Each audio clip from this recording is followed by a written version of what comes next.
ئەفسانەی جامی جەم وڵاتانی ڕۆژهەڵات لانکەی ئەفسانە جۆرە و جۆرەکانن. هەموو ئەفسانەیەکیش بیرۆکەیەکی مەزن و خولیا و ئارەزوویەکی جاویدانەی مرۆڤی لە پشتەوەیە. ئەو کاتەی ئەفسانە دێتە بوون ئەو کاتەیە کە بربەستێک دەبێتە سنوور لە بەردەم توانە جەستەییەکانی مرۆڤدا.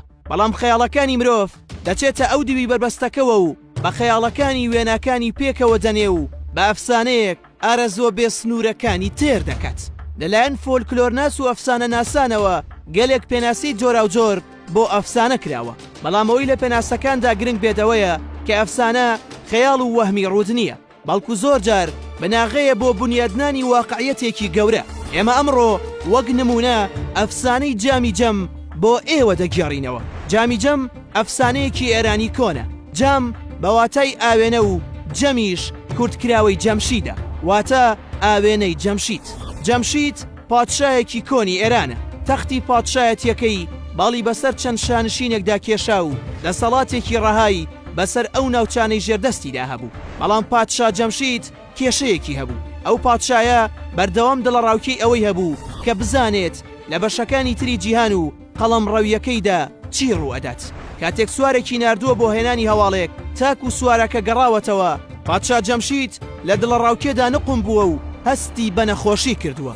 هەر لەبەر ئەم هۆکارەش گوایە تەواوی زانەکانی جیهان کۆ دەکاتەوە و داوا دەکات ئاوێنەیەکی بۆ دروست بکەن کە لەناو ئەو ئاوێنەیەوە هەر کوێی بوێت بیبینێت.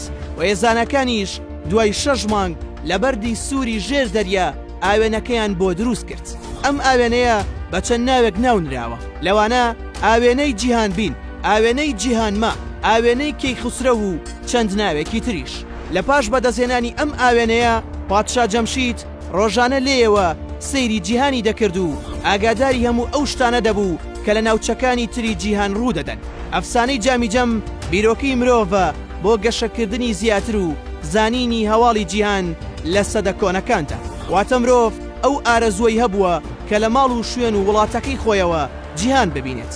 ئەم بیرۆکەیە بۆ ئەو سەدانە هێندە قورس و نەکردە بووە کە بە ئەفسانە وێناکراوەتەوە و داڕێژراوە. پاش چەند سەدەیەک مرۆڤ ئەو خولیا و ئارەزوانەی بەدی هێناوە. ئێستا نەک بە تەنها پادشا جەمشید بەڵکو هەموو کەسێک دەتوانێت ئاگاداری ناوچەکانی تری جیهان بێت لە ڕێی ئامێرەکەی دەستیەوە و بەنزیکەی بتوانێت ئەوەی دەیەوێت وێنە یاخود ڤیدیۆ یاخود هەواڵێکی لەبارەوە دەست بکەوێت.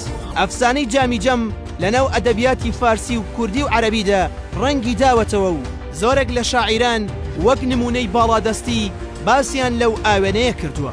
هێمنی موکریانی لەسەر ئەم ئەفسانەیە دەڵێت مشتوماڵی دەوێ ئاوێنەی ژەنگاوی خەیاڵ، مەست و گێژم کە هەتا گاڵە بە جامی جەم کەم. حەمدی دەڵێ کاسەی کەل و وێرانەیی دەروێش و قەلەندەر بێفەرقە لەگەڵ جامی جەم و تەختی سکەندەر. نالیش دەڵێ هەرچەندە کە عومری خدر و جامی جەمت بوو، چونکە ئەمەلت زۆرە چ عومرێکی کەمت بوو. ئەی جامیعی دنیا و قیامەت بە خەیاڵات، ئەو ڕۆژە کە مردی نە ئەوت بوو نە ئەمت بوو.